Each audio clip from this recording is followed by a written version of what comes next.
Hi viewers, நம்ம சேனலில் இன்றைக்கி என்ன செய்ய போகிறோம் அப்படின்னு பார்த்தீங்கன்னா தண்ணி மீன் குழம்பு தாங்க. அது எப்படி செய்யலான்னு சொல்லிட்டு வாங்க பார்க்கலாம்.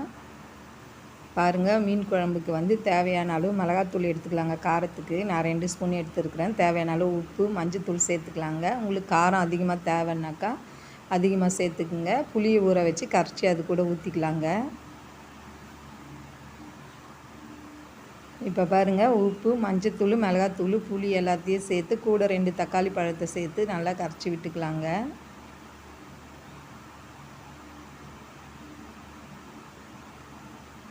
பாருங்கள், எல்லாத்தையும் நல்லா ஒன்றா மிக்ஸ் பண்ணிட்டேங்க. இப்போ தேவையான அளவு தண்ணி வச்சுக்கலாங்க.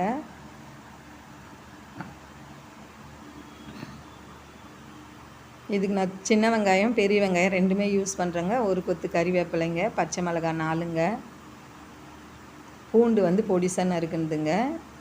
இப்போ வந்து கடாயில் நம்ம ஒரு 50 ml ஆயில் விட்டுக்கலாங்க. எண்ணெய் அதிகம் வேணும்னாக்கா நீங்கள் நிறைய சேர்த்துக்குங்க. எண்ணெய் நல்லா காயிட்டங்க. 1 டீஸ்பூன் கடுகு, 1/2 டீஸ்பூன் வெந்தயம் சேர்த்துக்கலாங்க. நல்லா பொரிஞ்சு வரட்டங்க. இப்போ நம்ம நல்லா தட்டி வச்சுருக்க பூண்டு அது கூட சேர்த்துக்கலாங்க. பாருங்கள், பூண்டு நல்லா பொரிஞ்சிடுச்சு. ஒரு கொத்து கறிவேப்பிலை சேர்த்துக்கலாங்க. அதையும் சேர்த்து நல்லா மிக்ஸ் பண்ணிடலாங்க. 4 பச்சை மிளகாய், சின்ன வெங்காயம், பெரிய வெங்காயம் எல்லாத்தையும் சேர்த்து நல்லா மிக்ஸ் பண்ணிக்கலாங்க. வெங்காயம் வந்து நல்லா வதங்கி வரட்டங்க. நல்லா வதங்கினா தான் குழம்பு வந்து நல்லா வாசனையாக நல்லாயிருக்குங்க. ஸ்லோ ஃப்ளேமில் வச்சு நல்லா வதக்கி எடுத்துக்குங்க.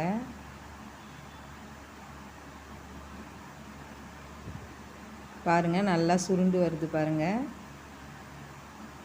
இதில் நம்ம தக்காளி சேர்க்க வேணாங்க. ஆல்ரெடி நம்ம அந்த குழம்புலையே கரைச்சிட்டோன்றதுனால இதில் தேவையில்லைங்க. பாருங்கள், பச்சை மிளகாய் எல்லாமே நல்லா வதங்கி வந்துடுச்சு. எண்ணெய் பிரிஞ்சு வருது பாருங்கள். இப்போ வந்து நம்ம கரைச்சி வச்சுருக்கிறத கூட வந்து ஊற்றிக்கலாங்க. சேர்த்துட்டு உப்பு தேவையான அளவு சேர்த்துட்டு நல்லா கொதிக்க வச்சிடலாங்க. மூடி போட்டு விட்டுடலாங்க. மூடி போட்டுட்டு கொஞ்சம் 10 மினிட்ஸ் கொதிச்சா போதுங்க. அதுக்கப்புறம் மீனை வந்து நம்ம சேர்த்துக்கலாங்க.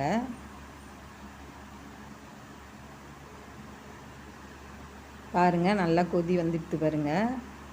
பச்சை வாசனை எல்லாம் போயிடுச்சுங்க. இப்போ வந்து மீன் நம்ம இது கூட சேர்த்துக்கலாங்க.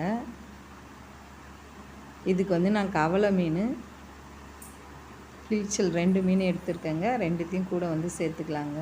நல்லா க்ளீன் பண்ணி வச்சுருக்கேன் பாருங்கள். இப்போ அதில் ஒன்று ஒன்றா நம்ம ஆட் பண்ணிக்கலாங்க.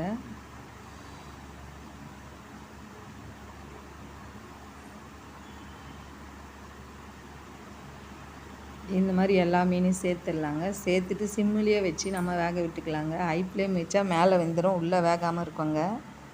மீன் எல்லாம் வேறு உடஞ்சிடும். நம்ம சிம்மிலேயே வச்சுக்கலாங்க. சிம்முன்னா ரொம்ப சிம்மு கிடையாதுங்க, மீடியம் ஃப்ளேமில் வச்சுக்கலாங்க. எல்லா மீனையும் சேர்த்தாச்சுங்க. இப்போ பாருங்கள், எல்லா மீனையும் சேர்த்துட்டேன்.